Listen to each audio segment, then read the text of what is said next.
एगो चुम्मा मंगबो तो देबे कि ना गे गे गे चुम्मा मंगबो तो देबे कि ना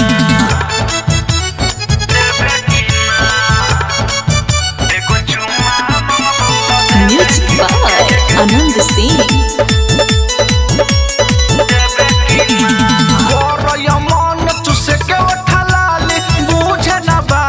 सुन हमारा वाली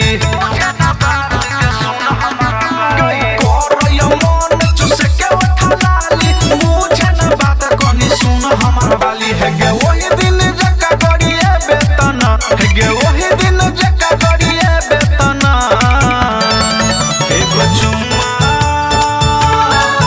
एगो चुम्मा मंगबो तो देबे कि ना एगो चुम्मा मंगबो तो देबे कि ना गे गे गे चुम्मा मंगबो तो देबे कि ना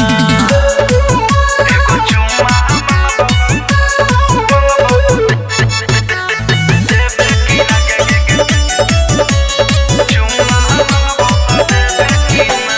कतना दिन बाद मिलल छै मौका पवन पूरा बइया के दिहे नहीं धोखा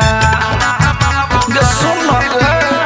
कतना दिन बाद मिलल छै मौका पवन पूरा बइया के दिहे नहीं धोखा है गे नहर बोलैबो तो एबे कि ना है गे नहर बोलैबो तो एबे कि ना